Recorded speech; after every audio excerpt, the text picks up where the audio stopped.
राष्ट्रीय चिकित्सा आयोग यानी कि एनएमसी ने जम्मू कश्मीर के श्री माता वैष्णो देवी मेडिकल कॉलेज की मान्यता रद्द कर दी है।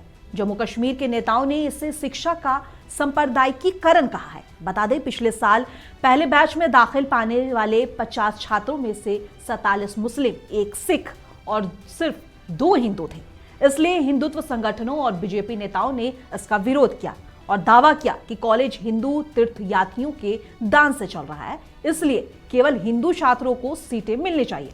हालांकि चुनकर आए छात्र नीट परीक्षा में अच्छे नंबर लाने की वजह से एडमिशन के लिए क्वालिफाई हुए थे।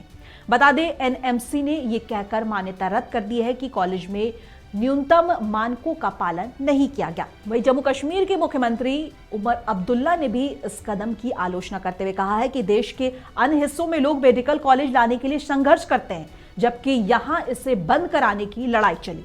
विपक्ष इस मामले को लेकर बीजेपी पर हमलावर है। वो इसे हिंदू मुस्लिम भेदभाव का आरोप लगा रहा है और विपक्ष का कहना है कि बीजेपी को मुसलमानों से इतनी नफरत है कि वो उनके शिक्षा तक में बाधा डाल रहे हैं। आपका स्कोर पर क्या कहना है, हमें कमेंट बॉक्स में बताइए और ऐसी तमाम खबरों को देखने के लिए हमारा चैनल सब्सक्राइब और फॉलो कर लें।